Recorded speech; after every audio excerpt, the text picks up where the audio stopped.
Hello, D-Gens. Welcome to Degenerate Takes Happy Hour Sports Talk. I, of course, am the bro-fix one, AJ. Happy Friday, September 12th, 2025. We got a lot to talk about today. The WNBA and NBA are in the worst position I've seen them in a long time. We've got Thursday night football from last night with the Packers looking like that next team, and a lot more to cover. McCormick's in the chat. That's how I know I can really get started. What is good, brother? Before I go any further, though, do just want to take a moment. Shout out to everyone watching here on Rumble, over on YouTube and X. Y'all are the best. If you like what we're cooking, please hit those like buttons, hit the follow buttons. Does help us out a lot more than you know. But I know we are here. It is NFL season. We have week 2, college football week 2 currently going on. Week 3 currently going on with Indiana, Indiana State, Utah, Colorado about to kick off. We are knee deep in the NFL and college and football season in general. But that doesn't mean that other sports aren't around the corner. You know, we do have the sports equinox just, a month away or so. And one of the sports that's going to be starting back up is basketball, the National Basketball Association. And the NBA this offseason, Shams Charania came out before. Oh, and we got Gordon in the chat. What is good, bro? We heard from Shams before the offseason started, when finals was going on and everything, that you guys don't understand. This is going to be the craziest offseason we've seen out of the NBA in a long time. And a couple trades here and there, a couple things here and there. Yeah, it was a little crazy, a lot of news, but nothing that really, topped, I would say that lived up to Shams's expectations for how this was going to go and everything. With that being said, there is one thing that saved Shams Charania's prediction of this being the most crazy NBA offseason we've seen in a while. And that comes by the man of Pablo Torre. He has very quickly become one of my favorite independent news media outlets there is. Pablo Torre finds out in that podcast. The stories he does, the work he does on investigation, it's like, oh shit, this is what sports journalism used to be. This is what used to happen when people actually gave a shit and weren't just sucking off Jerry Jones, the Cowboys, and LeBron James every other segment. This is the real stuff. And he came out last week, and we talked about it last Friday with Kawhi Leonard and the aspiration and that whole scam, and the fact that Steve Ballmer was getting involved, and he donated money, he invested money into the program, $50 million, and yet somehow Kawhi was paid about $48 million from aspirations, it comes out. But the crazy thing is, this goes deeper. And I'm not going to lie, this is going to be a big NBA show today, because they have effed up, and there's so much bad stuff going on with the NBA that's come out this week, and the WNBA, to be quite frank, that it's going to be a big NBA basketball show. So just want to go ahead and warn you there. Pablo Torre, though, he wasn't done with last week. He wasn't done with last week with coming out with that initial story, learning now that it was 7 months of reporting that led up to this story being released, with 7 different sources from within the company and, multiple interviews, et cetera, et cetera. He has put in the work on this story. For Pablo to then come out this week and drop yet another nuke. And it's you know what I mean? This ain't a Woj bomb. This ain't a Shams bomb or whatever. This is a nuke that could shake the NBA for years to come, and how contracts are done and how they're investigated going further. It comes out. I'm gonna pull it up. I don't do this often. I'm pulling up the clip from the show. About how much deeper this goes, because as we talked about last week, Aspirations was in trouble. This wasn't a company that was doing really well and could afford to pay Kawhi Leonard this, no-show extra bonus that he gets for playing with the Clippers. And again, let's remember, part of the contract was this contract is only valid while you play for the Clippers. So that's a big issue here. And it comes out that not only was this company in financial trouble and Kawhi was still getting paid, this company was in so much financial trouble that the minority owner of the Clippers had to come in and save their ass in order to pay Kawhi Leonard even though it was late. I mean, I'm serious. This is some wild stuff. I'm going to go to the clip and we're going to watch this real quick and I'll comment along the way because shit's insane. As well as Aspirations internal cash forecast for sponsorship payments, which is a spreadsheet I obtained that you, David, get to review in your mystery folder there.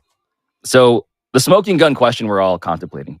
It's the thing that I think I have uncovered. One of the company's absolute top priorities, despite the total financial show enveloping this company, was simple. Hey, KL2 Aspire LLC. That is Kawhi Leonard's LLC. David, what is it marked there? That the money was marked Aspire critical. Was going so to. In all fairness to Uncle Dennis, he's not the only one who's calling trying to get paid. There's a huge freeze because there's no money to be spent. But no money. Lo and behold, Uncle Dennis gets paid. According to this Greenbank's Silicon Valley. Uncle Dennis, for those of you not aware, Uncle Dennis being legitimately Kawhi Leonard's uncle, who in the past did ask Raptors ownership when he was in Toronto to come up with a deal like this when his contract was up for him to stay. And so then the Clippers come in and this goes on. Just wanted to get bank that statements, which I have acquired and confirmed, and having the folder in front of you. Please tell us when exactly Aspiration finally does wire their months late second payment to Kawhi Leonard. Months late. So they did cut out a kind of crucial part there. This company was so in debt that Kawhi Leonard was not getting paid. A lot of the people weren't getting paid, part of this company and a part of the scheme that was going on here, essentially.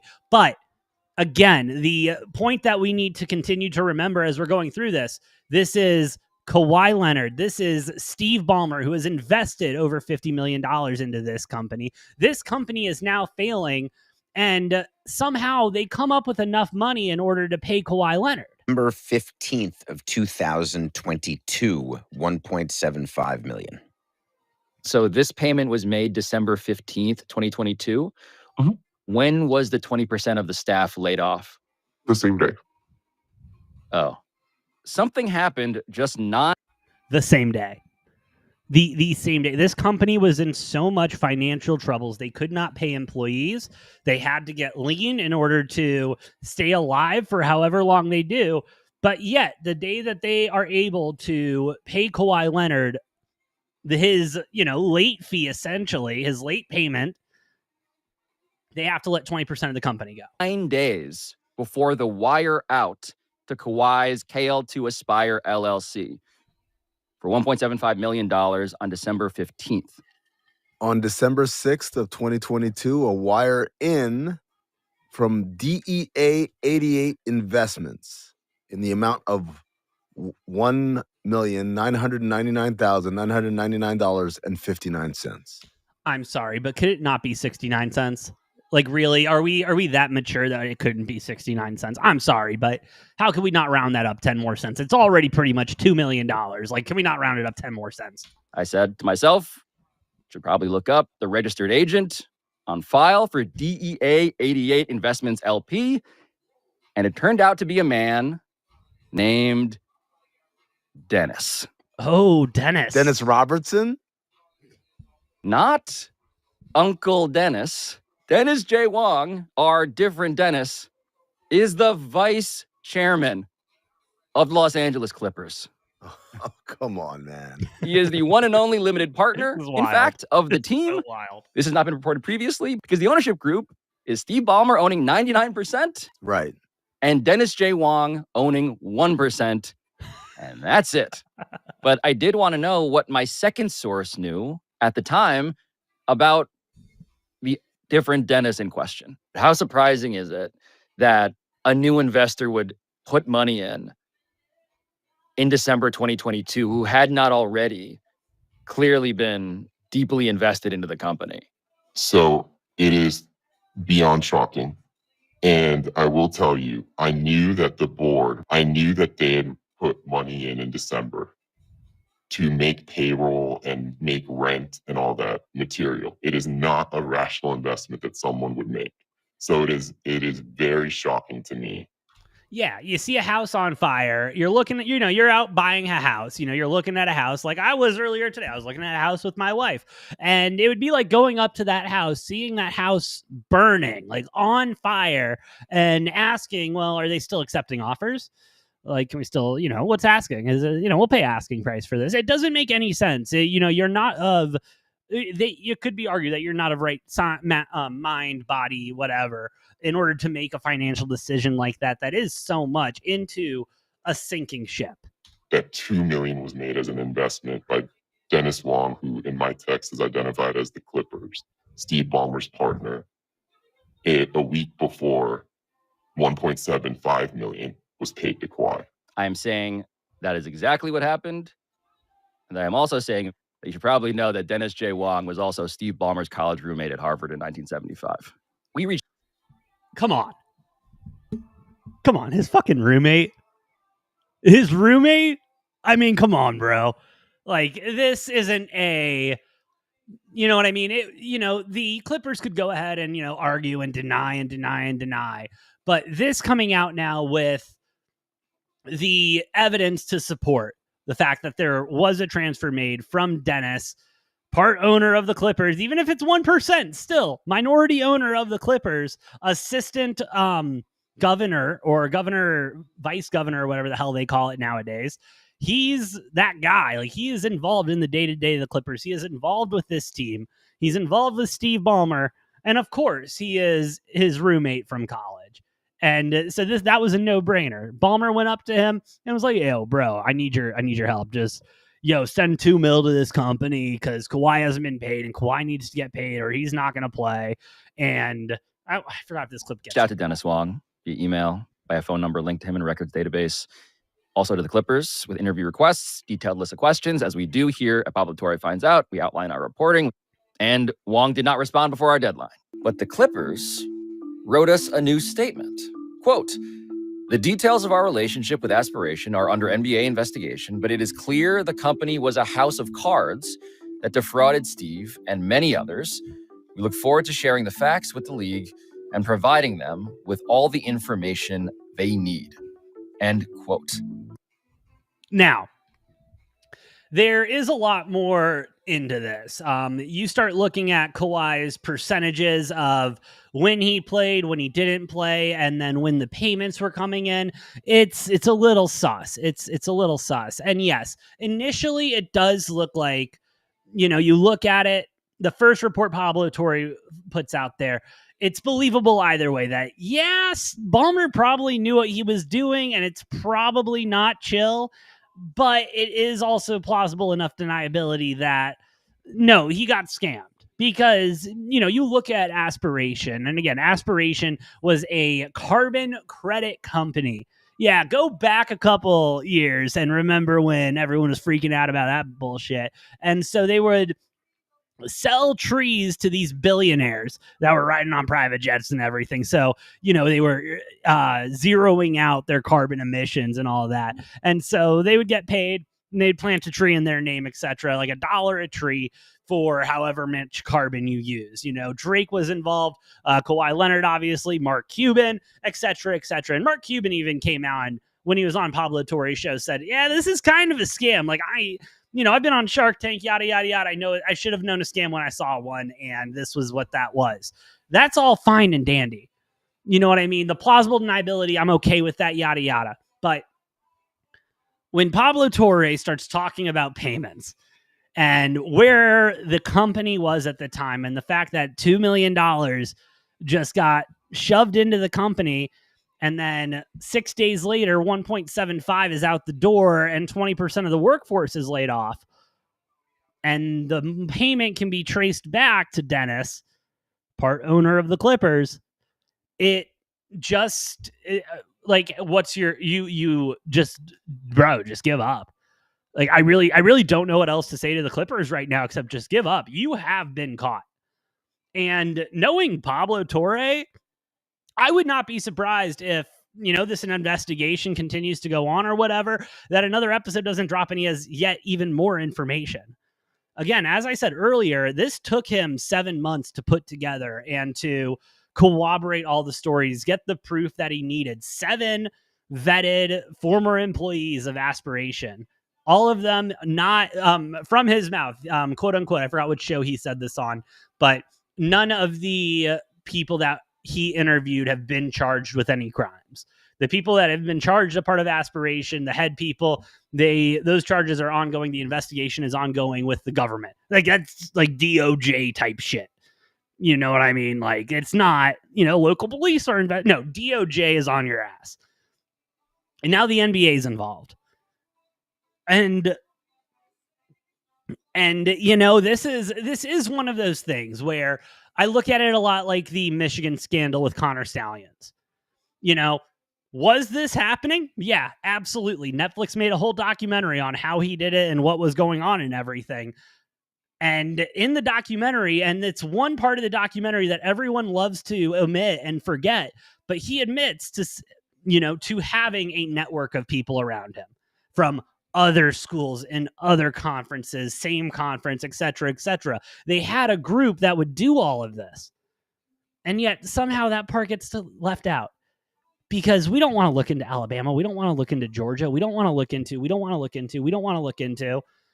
because realistically, they really wanted to look into sign stealing and everything. I promise you, half of the schools that participate in college football would be put on sanctions. And so they didn't want to let that story out. They didn't want to let that go. And that's okay. They've dealt with Michigan. They didn't get the death penalty. Honestly, if they had enough proof for what Michigan did, they get the death penalty. They clearly didn't, but they made a big fuss about it, so the NCAA had to make it a thing about it. And I think the NBA is at that point. Not because they've made a big stink about this, but because they've been trying to cover this up, because they've been letting it happen.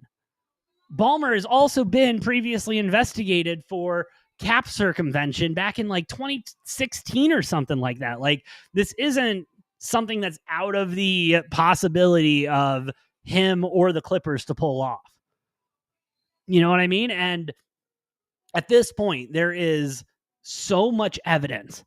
And granted, it's a podcast by a guy who just got signed by The Athletic, yada, yada, yada. You can go ahead and throw all that bullshit out there.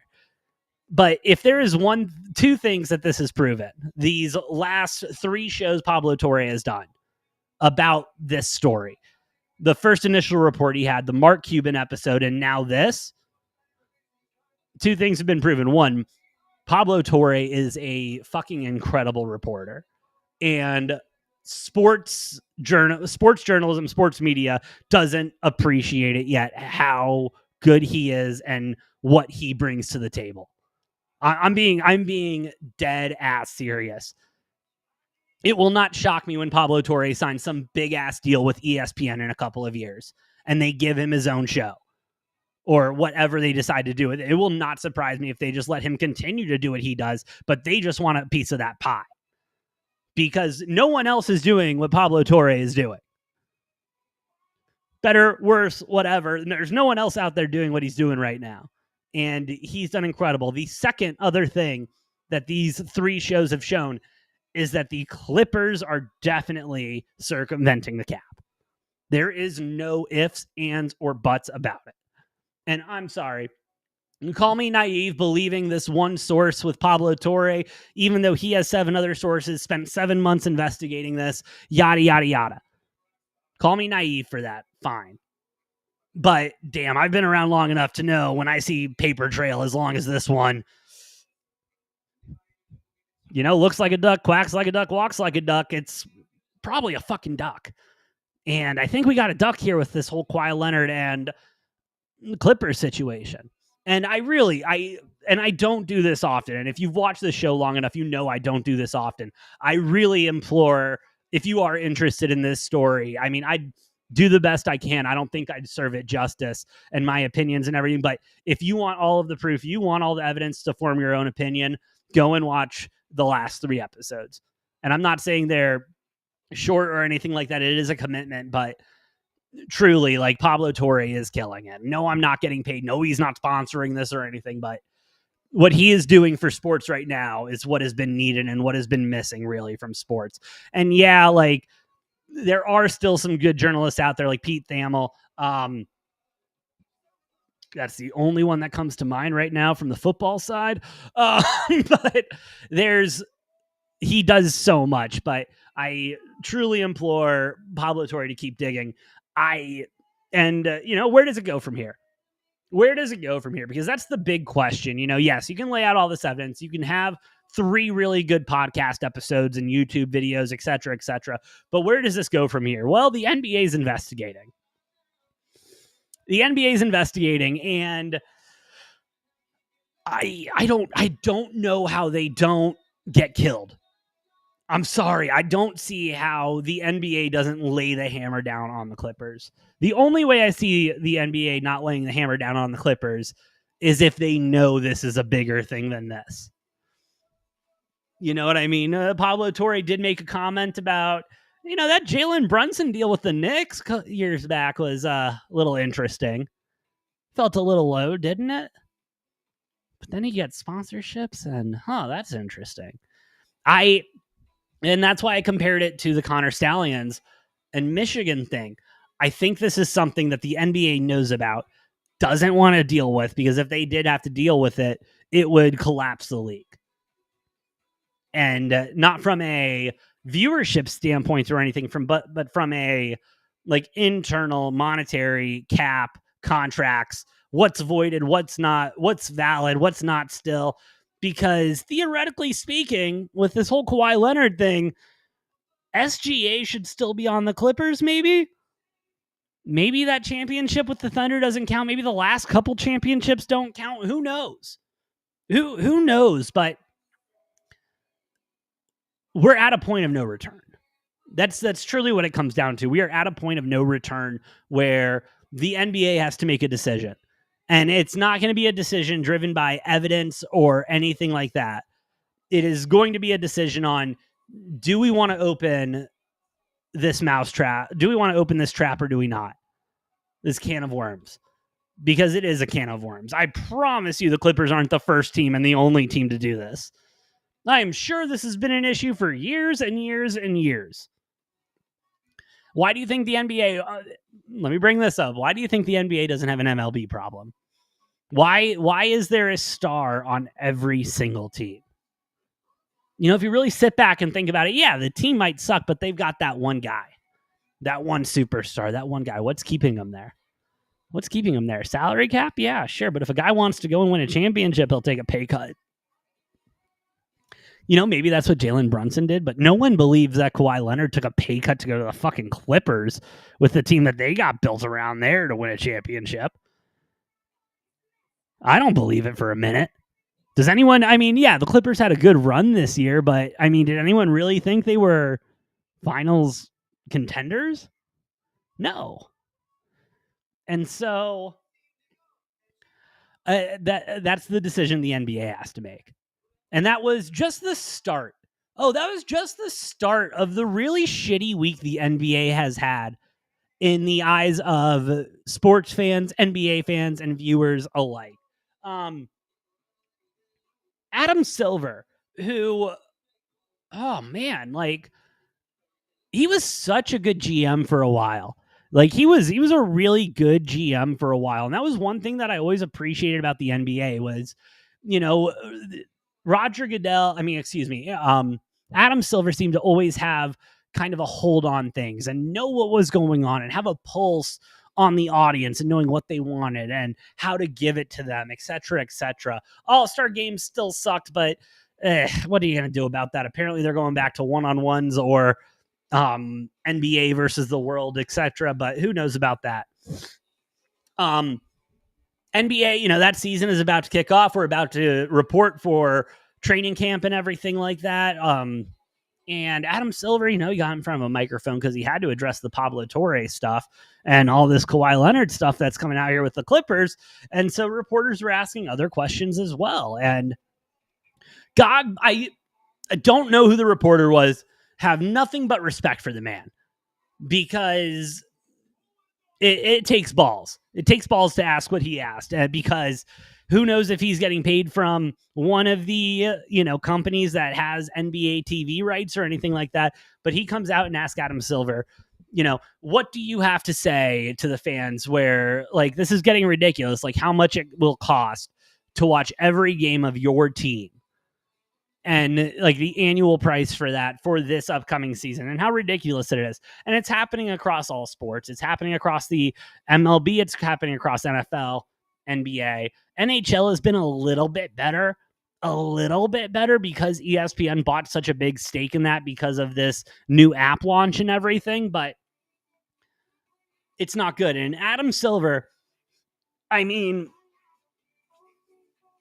again, he used to have a pulse on everything, and now I think he's just fucking lost it. He goes on the podium, and he goes out and says, well, we're more of a highlight league anyway, so catch the highlights.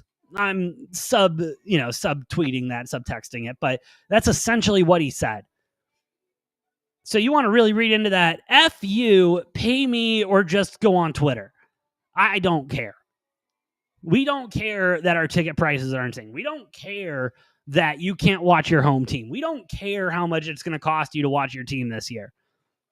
Fuck you, pay me, or go to Twitter and watch the highlights because you're not missing much.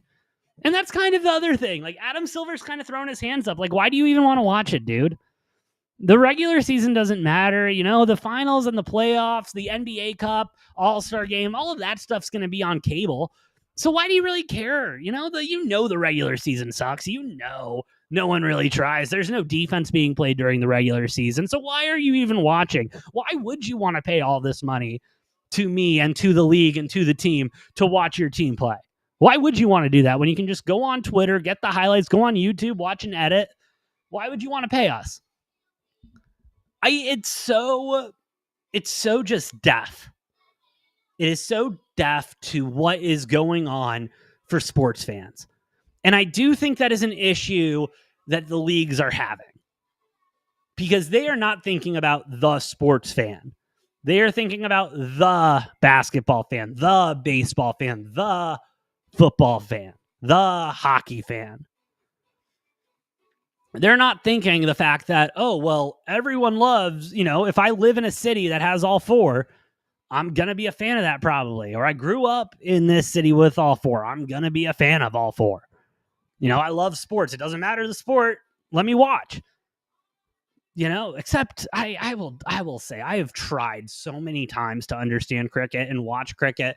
And like I've watched, cricket championships, real test and everything like that. I don't fucking know what's going on. But my point being, it is such a backhanded slap to the true fans of the NBA who have been defending the NBA of how shitty the competition is, how nothing really matters until the last month when playoff seeding comes into effect because 3/4 of the league makes it in.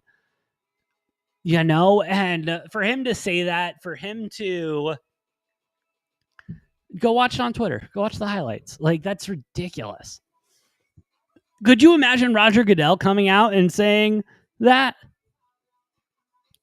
And, maybe these leagues think, all of these leagues have pretty much taken the NFL's, I would say, approach to what's going on now. You know what I mean? Separating the TV packages and dividing them up amongst multiple streaming groups, multiple TV groups, et cetera, et cetera. The issue these other leagues are having, though, is that they're not the NFL. They're just not. And it's hurting their leagues trying to be the NFL. And I would say props to the NHL. They have not tried to be the NFL. And ESPN might start to be trying to package it like that, like when they do their, Tuesday night blitz or whatever the hell they called it. Frozen Frenzy, I think was the name of it, where they essentially did red zone, but it was hockey. Like it was good, but like that's as far as they should take that. You know what I mean? And trying to present the NHL like the NFL, because you can't present any other league like the NFL because they're not playing 17 games, excuse me. They're playing, anywhere from 80 to 164. They're not, it's less than half, less than half the league gets in to the playoffs. And so that matters more. Every week matters, and us as sports fans, we understand that not every game is do or die in baseball, hockey, and the NBA. Like, we get that. You know what I mean? Doesn't mean we don't want to see our team do well. Doesn't mean we won't go to the games. Doesn't mean we don't want to watch the games. But I also don't want to just have to rely on Twitter on good highlights. I want to watch the flow of the game, and especially for sports gamblers. Sports gambling is so big now, like, it doesn't make sense. Like, you want to have people watch those games, be engaged with the games, betting on the games, interested in the games, and yet they're doing everything to make sure that can't happen. You know, and you're like, well, AJ, the real answer is just buy NBA season pass and everything. Fuck that. Fuck that. The commissioner literally just told me to go and watch highlights. Why would I watch another NBA game again? The commissioner is giving me permission not to watch any more games. He is telling me, nah, dude, just go watch highlights and you'll pretty much get the gist of it. You know, watch the 2-minute recap of highlights we put up on YouTube or whatever. Like, bro, could you imagine another commissioner saying that? Like, talk about just the biggest middle finger to the fans. You know, the people that sign your paychecks, the people that make sure they have a building, the people that. And again, I have this issue with a lot of businesses nowadays. It's not just the sports or anything, but you forget what you're selling and who you're selling to and who pays the bills. Because eventually it gets to be enough. And they must have saw it in their concession sales, and that's why a lot of these teams and stadiums now are doing their value menu, where it's a lot of their normal items priced at, you know, what it fucking should be priced at. And not just $20 because we can charge you $20. You know, I haven't looked at the numbers, but I would assume the NBA saw some type of a dip in their attendance, even if with good teams, because I mean, you're marketing out the average fan. I didn't go to one. I usually go to at least one Suns game a year. And I did not even try to go to a Suns game this year because the nosebleeds were $150. I'm not going to sit in the top for $150. Not going to do it. Well, AJ, you should have gone and see them play, you know, the fucking Pelicans or something. No, I don't want to watch that either. Why do I want to watch shit versus shit? You know, and I get it. You know, the bigger games, yeah, there's going to be a premium on the tickets, but not top row for $150. You're averaging out the family, and, you know, and with, you know, everything going on, like, it doesn't, you know, Michael Jordan put it best, you know, but no other NBA player has this mentality of, you know, you don't know if this is the only NBA game they're ever going to see. You don't know how much this family had to scrimp and save to make sure that their child, or they got to be here for this or for whatever reason. You know, and maybe I'm a little bit more sensitive to that because I worked at Disney and they did put that through our head. Like, yo, you want to make sure you treat every family like they're VIPs because you know how expensive it is to come to Disney World. All right. You don't know this family's background. You don't know their history. You don't know X. You don't know Y. You don't know Z. And so they script and save for the last 5 years. Then they're coming out here and yelling at you. Yeah, because they know how much work it went into to get there and to do that. And so they're not happy that they spent all this money, that they worked so hard for to provide these magical moments, that it's not working out the way they want it to. And the same thing can be said for sports. You know what I mean? Like, and that's one of the big things. Like, if I ever get filthy rich, like if this show blows up, I hit the lottery or something, I ever get filthy rich, like I want to like start a charity or something where it's get families tickets, get these families to sporting events, give them these memories that they can have and do stuff like that, because sports brings people together. You know what I mean? Sports binds people, and you're missing out on that opportunity. And sports are for everybody. And we're getting into a point where the greed and everything is taking over, and it's just unreasonable. It really, and concerts are getting that way. Like, it's not just sports. Like, let's be very clear about that. Like, it's $200 fucking dollars to sit in the Sphere and watch the Wizard of Oz. I mean, I get it. The Wizard of Oz is a great movie and everything. Got 4D effects and shit, but I mean, I can fucking go to Disneyland for $200. Like, kiss my ass with that for the fucking Wizard of Oz? Not even Wicked? The Wizard of Oz? Bruh. Come on.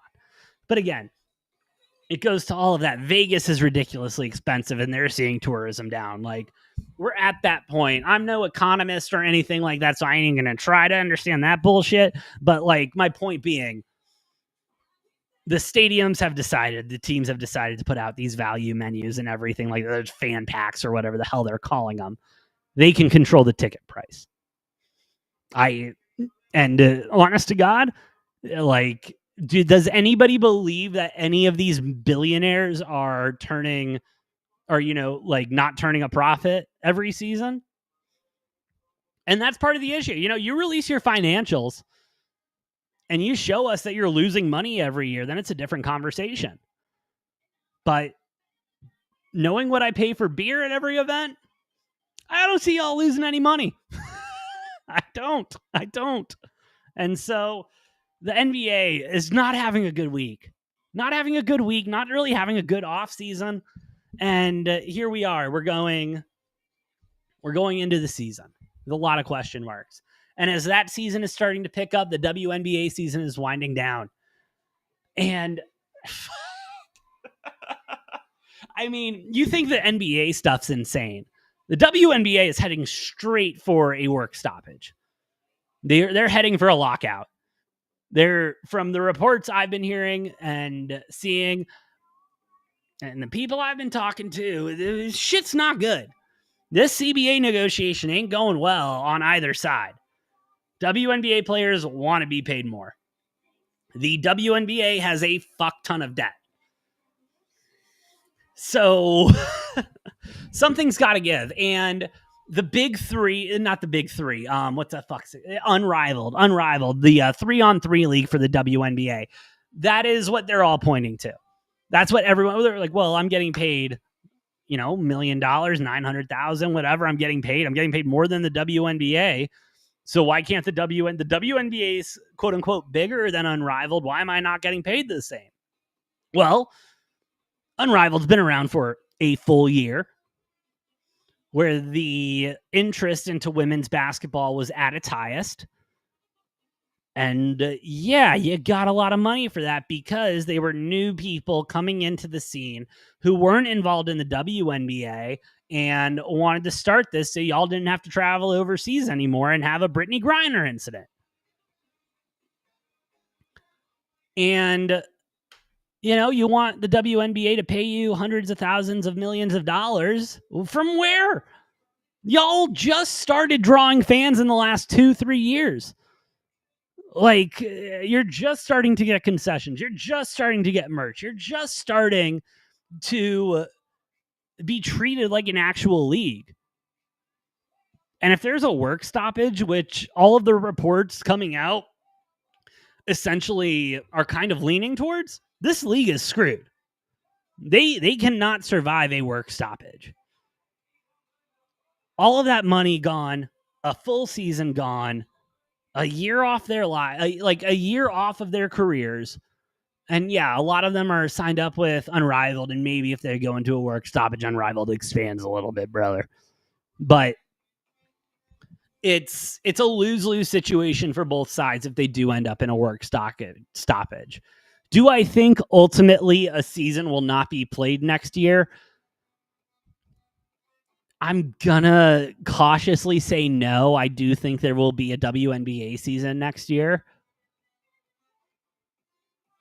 But the players seem to have taken a very strong stance. We saw what they did at the All-Star game. We saw how they've been talking. And if they have, again, good on them. Good on them for taking a stand, I guess. But it also, like, you're not going to get any sympathy. Like, anybody who has half a brain and knows what's going on understands it would not be good business to increase employee salaries when we are more than likely billions of dollars into debt keeping this thing alive.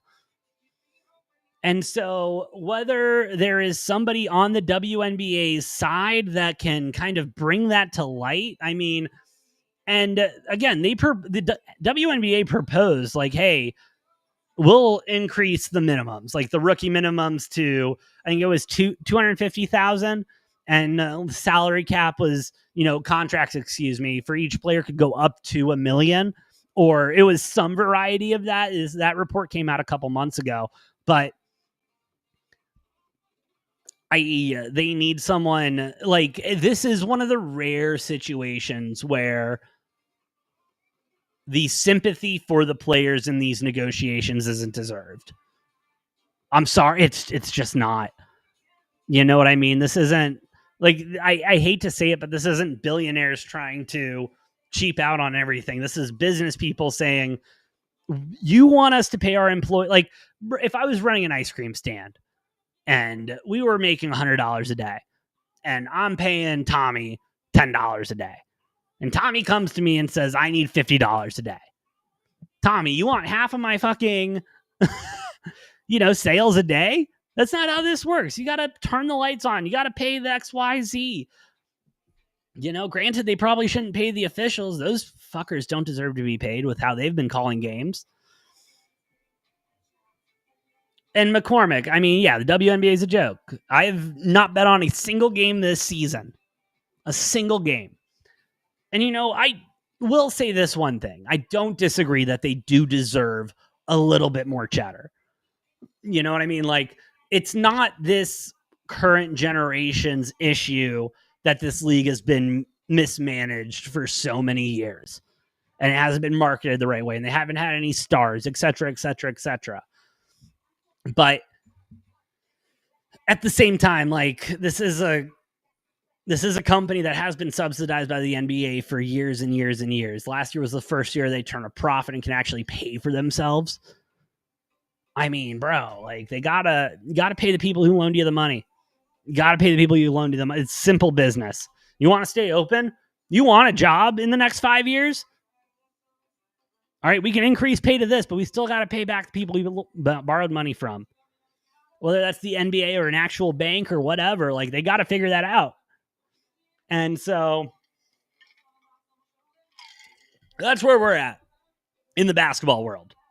We are at a team circumventing the cap with obvious evidence. We are at the commissioner saying, why would you watch a game? Just watch the highlights. And you've got the WNBA going into absolute shit, heading toward a work stoppage and stopping all of the momentum that they've gained over the last 2 years. And that's just where we're at. It's terrible. It's terrible. And again, like I said, when Caitlin Clark and Angel Reese and all of those girls, Aaliyah Boston, came into the league, I want nothing more but the WNBA to succeed. I would love to have something other than baseball in the summer that I can kick back after work and watch and enjoy. But I can't. Because now I'm, a sexist for not thinking they should get paid more when I understand what business is going on. The people who cover the sport don't tell me, essentially. I don't know what I'm talking about, even though I analyze sports. But no, any opinion I have is because whatever, and not a sports reason, even though we cover it like a sport, because it is a sport. And that's one thing I will say this show is proud of. We have not treated WNBA differently than any other league that we cover. We cover it the same way we cover basketball. We cover it the same way we cover college basketball, NFL, MLB, NHL. But yet none of the major programmings can do that for whatever reason it is. That's not my job to figure out what ESPN and FS1 are shitting the bed with. But it's sad. That's what it is. It is sad. It is sad where professional basketball is right now and the stages we're in right now with the season coming up. We should be excited. We should be getting hyped for the new season and for everything going on. What's Cooper Flagg going to do in Dallas? What's Wemby going to look like, after training with Shaolin monks for months and then coming back, working with the Spurs to create a fan environment like he has over in Europe with the hooligans and everything? Like, those are the stories we should be talking about. unfortunately, the league and basketball is in such the bad outweighing the good that it's hard not to get around it. I mean, even in college basketball, they banned like 12 different players for shaving points and controlling the games for gambling and everything. Like, basketball is in the worst position that we have seen it in the last decade, 2 decades. I mean, it's unbelievable where the NBA, WNBA, and college basketball is right now. And it's a minefield. It's going to be a minefield getting through this, because whatever the NBA does involving the Clippers is going to be mishandled, because they're either going to overreact and void the contract, void any trades because of that contract, void all those seasons, because I don't see, if you void contracts, how you can't void the seasons if these contracts have been going on for 3 years. I don't see how you can just void all of that and not void championships and seasons and everything.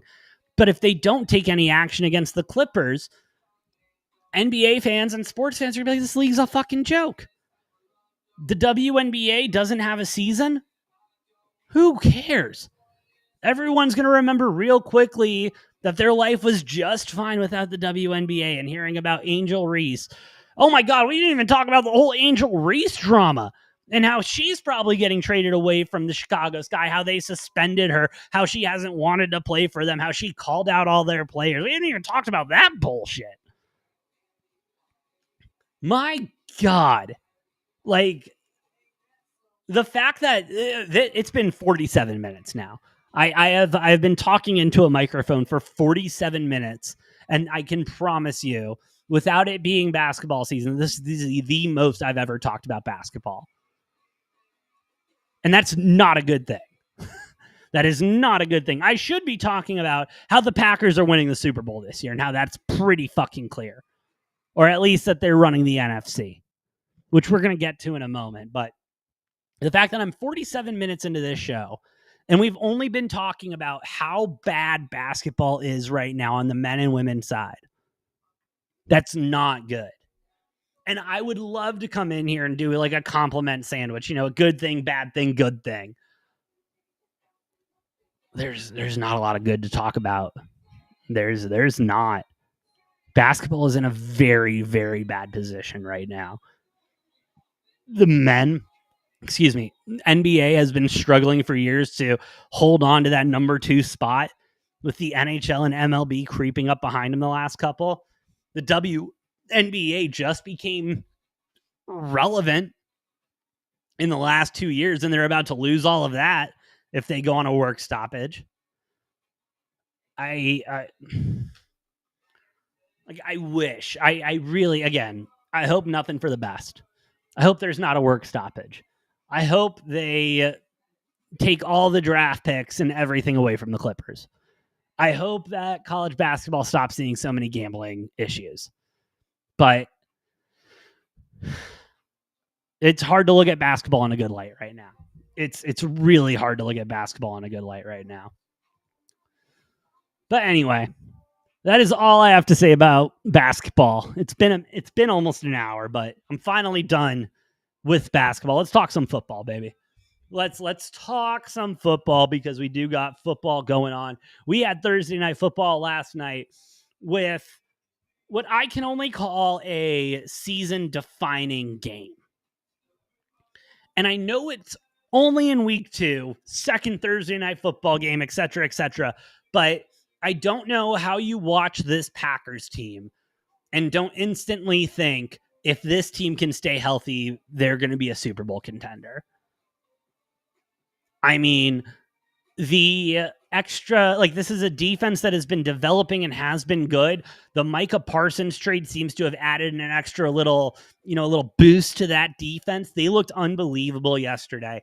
The amount of plays that the Commanders ran offensively that ended with more white shirts than red shirts was unbelievable. I mean, the Packers were swarming to every ball, every play. They looked incredible. They did. They looked incredible. Jordan Love looked incredible. 19 for 31, 292 yards, 2 touchdowns. He did take 2 sacks, which you don't love, but He was efficient. He got the job done. He found his targets, checked it down when he needed to, and did everything right. Josh Jacobs, 23 carries, 84 yards, 1 touchdown. Not too bad. Everyone and their mom essentially ran in that one. Tucker Kraft, 6 receptions, 124 yards, and a touchdown. Do I need to say anything else? The worst part of the game was Jaden Reed breaking his collarbone on that catch he made, which was incredible. But still getting to deal with that. The defense, I mean, listen, I have a lot of respect for Dan Quinn and Washington and Jaden Daniels. Made them look amateur last night. Made them look amateur. I know the score is 18-27. But, I mean, Washington really scoring a lot of those points in garbage time. The game was already out of there, and so didn't really do a lot for me, I'll be honest.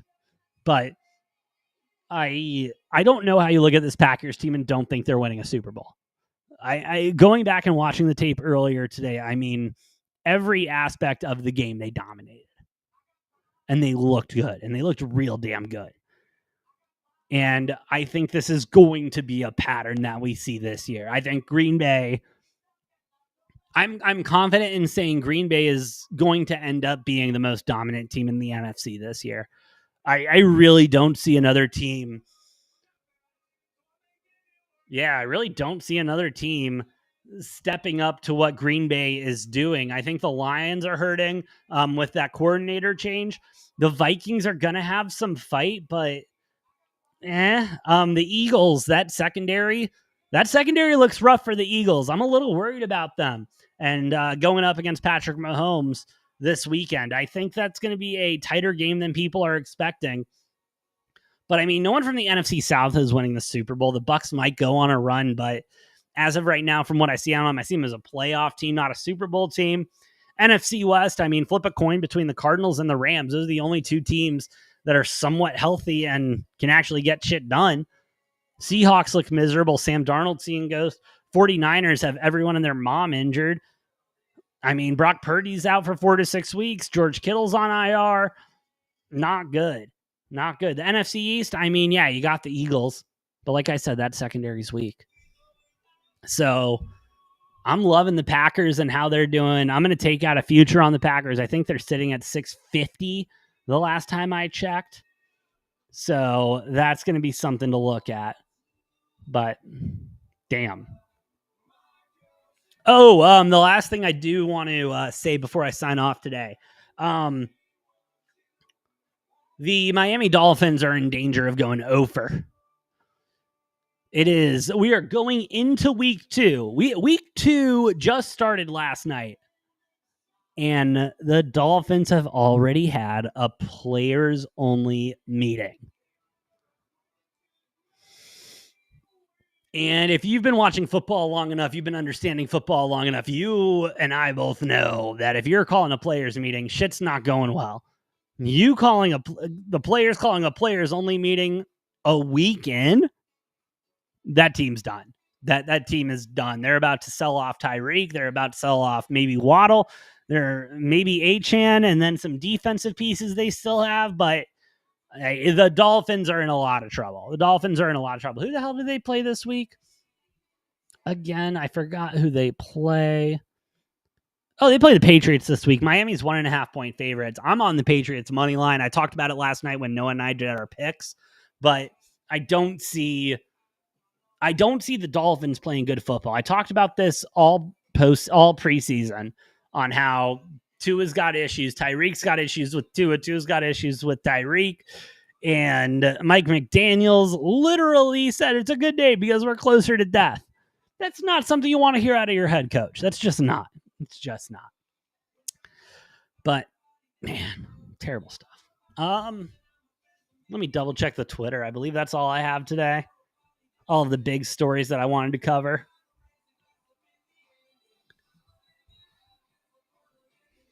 And yeah, I mean, I could talk about Barstool and their show on FS1 doing shitty numbers, but it's FS1, so no one watches it. Barstool's better online. I'm sorry. But what Barstool needs, if they want that show to be good, they need a host. They can't just have a rotating table of talent coming in there. They need one guy there, one girl there, or someone there that is consistent that the audiences can connect to. And just not Barstool talent. I'm sorry. Like, and I like a lot of the Barstool talent. I'm a Barstool guy. You can see the hat I'm wearing. This is a Barstool hat. Like, but they need to have a host that is there running the show and that the audience can connect with. And you're like, okay, I'm turning into Barstool with so-and-so. And then they're going to have these guests on that talk. And they need a host for that show. And I think that might turn it around a little bit. I think everyone is just down on FS1 in general. So I don't think it'll help much, but it might help a little bit. Barstool, I know you have my resume on file, so you're more than welcome to give me a call. But yeah, that's all I got today. So thank you all for listening. Thank you all for watching. Shout out to everyone here on Rumble, over on YouTube and X. Y'all are the best. If you like what I'm cooking, please hit those like buttons, hit those follow buttons. Does help us out a lot more than you know.